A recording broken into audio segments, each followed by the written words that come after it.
Porto Alegre é uma cidade de luta antifascista. E para manter viva a história da capital, vamos juntos traçar um percurso por alguns dos lugares que foram protagonistas nessa luta de enfrentamento ao fascismo. E o nosso percurso inicia no Teatro São Pedro, onde ocorreu o lançamento da Aliança Nacional Libertadora, a mais importante organização antifascista dos anos 30. A Aliança Nacional Libertadora foi criada no Rio de Janeiro no começo de 1935. Em julho daquele ano, foi lançada a seção gaúcha da ALN no Teatro São Pedro. Aqui, Teatro São Pedro, lugar sagrado para a cultura do Rio Grande do Sul. Nós vamos falar sobre a Aliança Nacional Libertadora. A Aliança Nacional Libertadora foi a mais importante organização antifascista formada no Brasil durante os anos 30. Ela era uma organização de frente ampla, articulada pelo Partido Comunista, mas que reunia tenentes de esquerda, liberais, democratas, socialistas, social-democratas, sindicalistas, todos os grupos que desejavam barrar o avanço do fascismo e do nazismo no Brasil. Na metade dos anos 30, havia um recrudescimento político, um endurecimento do regime de Vargas e o crescimento do integralismo. Por isso, a formação da aliança foi necessária para articular especialmente a classe trabalhadora para lutar contra o autoritarismo e contra o fascismo. A Aliança Nacional Libertadora, ela foi formada, ela foi lançada nesse palco, ou melhor, nesse palco e nesse teatro.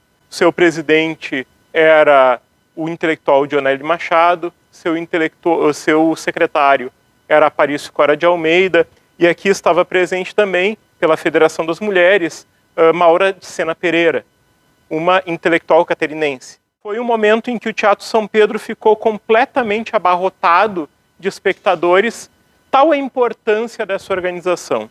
Logo após ela ser lançada, começaram a surgir uma série de núcleos em Porto Alegre da própria Aliança. Por quê? Apesar da Aliança ser uma organização antifascista de frente ampla, haviam vários núcleos que representavam a Aliança. Por exemplo, núcleos de bairro, núcleos profissionais, uma série de núcleos foram surgindo em várias regiões da cidade. Isso mostra que havia um interesse muito grande da população de Porto Alegre em se engajar na luta antifascista. Isso, porém, não durou muito tempo, porque o governo Vargas colocou a Aliança Nacional Libertadora na ilegalidade. Ocorreu a partir daí um enfrentamento muito duro, perseguições pesadas, fechamento das sedes e dos núcleos da Aliança em todo o Brasil, especialmente aqui em Porto Alegre, e isso acabaria acarretando, no final do ano, a insurreição da Aliança Nacional Libertadora, em novembro, que foi reprimida com todas as forças e praticamente ilegalizou a esquerda no Brasil naquele período. Vivemos, então, a partir daí, momentos muito difíceis, muito conservadores, com o crescimento do fascismo. Mas é importante lembrar que a Aliança foi um grande esforço coletivo para barrar a barbárie, para barrar o fascismo, para barrar o nazismo, para barrar o integralismo. E esse lugar aqui, por isso, é um lugar de memória.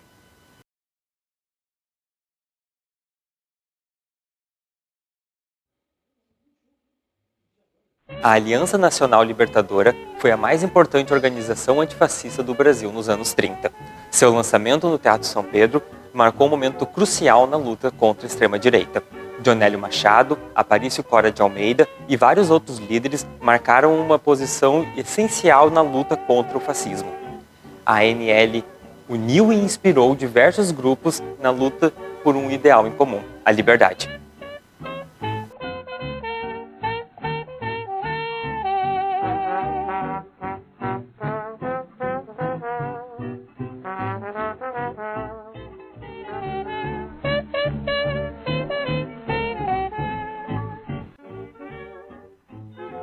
Seguindo o nosso percurso da luta antifascista, vamos agora falar sobre a Sociedade Espanhola de Socorros Mútuos. Este local foi um importante local de resistência e apoio para aqueles que fugiam da ditadura de Franco.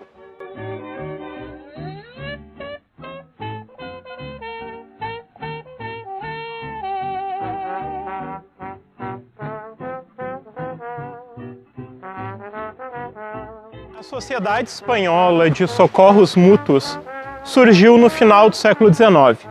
O objetivo dela era ajudar os espanhóis imigrantes recentes que chegassem a Porto Alegre, especialmente com ajuda médica. Então era uma sociedade beneficente. Ao longo do tempo, essa sociedade se estabeleceu como o principal centro de referência da comunidade espanhola aqui na capital. No fim dos anos 20, a Sociedade Espanhola compra esse terreno e é construído aqui esse grande prédio, desenhado pelo arquiteto Fernando Corona. Nos anos 30, ocorreu a Guerra Civil Espanhola. A partir de 36, a comunidade espanhola de Porto Alegre se divide entre republicanos e nacionalistas. Republicanos que lutavam contra o fascismo e os nacionalistas que apoiavam o governo de Franco. Essa divisão da comunidade espanhola de Porto Alegre permaneceu. Aqui na Sociedade Espanhola de Socorros Mútuos se reuniam os republicanos, aqueles que eram contrários a Franco, enquanto os apoiadores de Franco, os nacionalistas, criaram a Casa de Espanha, no Higienópolis. Esse prédio, essa sede, esse local, se tornou um centro de referência para aqueles que fugiam da ditadura de Franco e vinham viver em Porto Alegre. Muitos militantes vieram para cá e tinham aqui um espaço privilegiado de sociabilidade. Inclusive, isso pode ser visto na própria arquitetura do prédio. Esse brasão que nós vemos aqui, ele não é o brasão da Espanha monárquica. Esse brasão é o brasão da Espanha republicana, que tem o castelo cívico como símbolo e não a coroa da monarquia dos Bourbon. Dessa forma, nós podemos ver, inclusive na própria arquitetura do local, essa forte referência da luta antifascista e a memória daqueles que lutaram contra Franco e lutaram pela República. Nossa próxima parada no Hotel Jung, onde nasceu o Grêmio Giacomo Matteotti. Esse local se tornou o berço da primeira sociedade antifascista de Porto Alegre, formada por imigrantes italianos corajosos.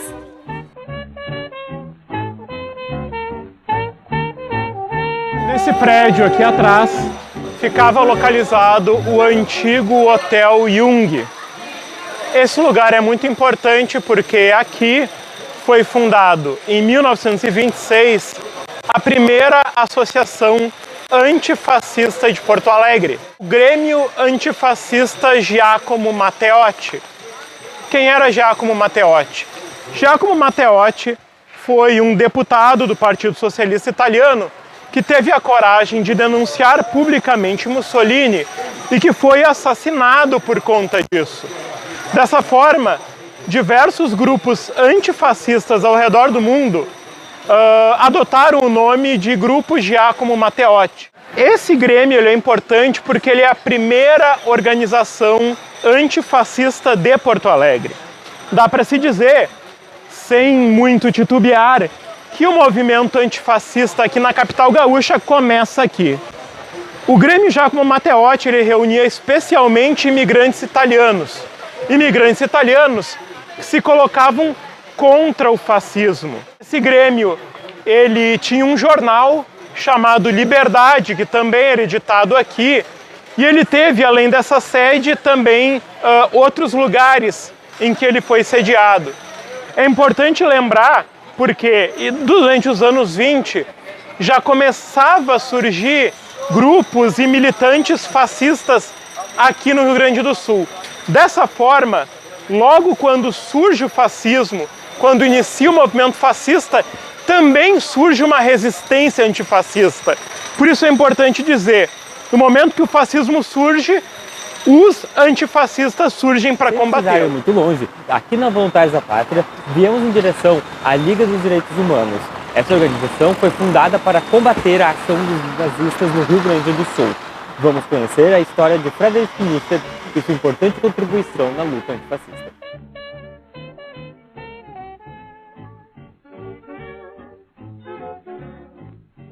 Friedrich Nietzsche era uma importante liderança sindical e uma liderança anarquista em Porto Alegre. No ano de 1925, Friedrich Nietzsche e sua esposa, Elisa Hedwig, montam a Livraria Internacional, com o objetivo de oferecer literatura libertária e progressista à classe operária porto-alegrense. No ano de 27, a Livraria Internacional ela muda seu endereço para onde hoje fica esse prédio verde, que no período tinha apenas um andar e havia um letreiro escrito Livraria Internacional. Esse prédio aqui se tornou um importante local de reunião do movimento anarquista em Porto Alegre, tanto que em 1930 a Federação Operária do Rio Grande do Sul funcionava aqui nesse prédio verde. No começo dos anos 30, começa a se espalhar o perigo e a ameaça nazista, especialmente dentro da comunidade alemã de Porto Alegre. Friedrich Knister e Elisa Hedwig eram imigrantes alemães. Estavam muito comprometidos com o combate ao nazismo aqui em Porto Alegre, dentro da colônia alemã. Dessa forma, em 1933, Knister e Elisa Hedwig participam da fundação da Liga dos Direitos Humanos, ou em alemão, Liga für Menschenrecht. Essa liga se tornaria a principal articuladora da luta contra o nazismo em Porto Alegre e no Rio Grande do Sul. Aqui nesse prédio também funcionava o principal jornal antinazista aqui do estado, o jornal Action, que quer dizer ação. Esse prédio aqui, a Livraria Internacional, funcionou como sede da Liga dos Direitos Humanos e do jornal Action por 2, 3, 4 anos, até a metade dos anos 30. Infelizmente, para quem passa de carro ou a pé, não tem nenhuma referência da importância que foi esse lugar. É necessário marcar esse espaço como um espaço histórico, como um lugar de memória da luta antifascista.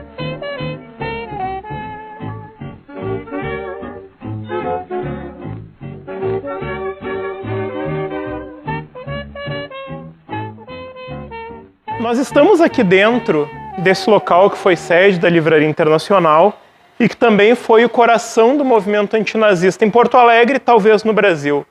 É importante nós sabermos que esses lugares têm uma aura histórica, têm um peso para a nossa história. Esse lugar aqui é um importante lugar de memória, não só para a comunidade alemã ou para a cidade de Porto Alegre. Esse lugar é um lugar importante na luta pela democracia, contra o preconceito, contra a opressão, contra o fascismo e contra o nazismo. Esse lugar aqui é um lugar cheio de história.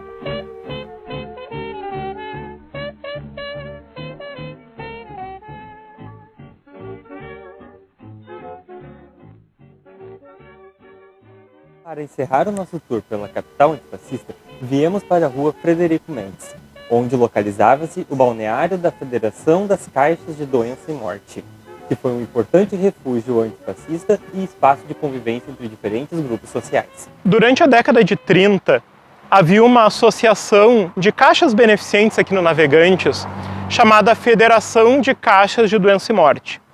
Um dos dirigentes dessa associação beneficente, ou melhor, da reunião dessas associações, se chamava Frederico Knister. Ele era uma das principais lideranças anarquistas de Porto Alegre. A partir de 1933, quando o nazismo sobe ao poder na Alemanha, a luta de Knister é voltada principalmente para combater o nazismo aqui em Porto Alegre. Essa federação de associações beneficentes alugou neste terreno aqui uma praia popular. Nesse terreno que vocês podem ver que hoje é uma garagem de uma empresa de ônibus, o fundo do terreno na Voluntários da Pátria ficava o Rio Guaíba. E no fundo desse terreno havia uma faixa de areia. Ali, Knister e outros membros da luta antinazista em Porto Alegre organizaram um balneário popular. Esse balneário abriu no fim de 32 e a partir de 33 começou a ter um número enorme de participantes. O número de pessoas que compravam ingressos para vir à praia aqui era muito grande. E para que servia essa praia? Tinha dois motivos. Um motivo era poder oferecer uma diversão para a população pobre e para a população operária desse bairro Navegantes, que não tinha muitos lugares onde se divertir. Outro objetivo era, através do convívio de pessoas diferentes, de diferentes raças, diferentes origens étnicas, poder convencer a população de que o convívio e a diferença era possível, combatendo assim a ideologia racista de Hitler. Aqui haviam muitas festas, muitos bailes, aqui havia jogo de bolão, tudo na praia. E durante esse convívio familiar, esse convívio nos verões de calor aqui na praia, Knistad aproveitava para fazer palestras desconstruindo o nazismo, mostrando a ideologia fascista como uma ideologia nociva a todos os povos. Dessa forma, o movimento antinazista se fortaleceu e conseguiu penetração popular.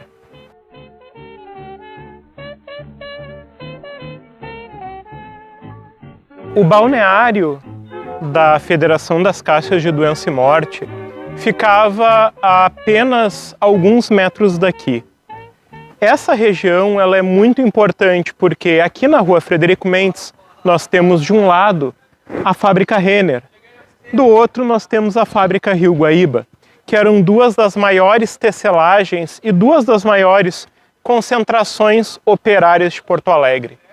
Tendo aqui um lugar de diversão, acolhimento, sociabilidade, no coração industrial de Porto Alegre, era possível fazer com que o movimento antinazista dialogasse com esse grande operariado.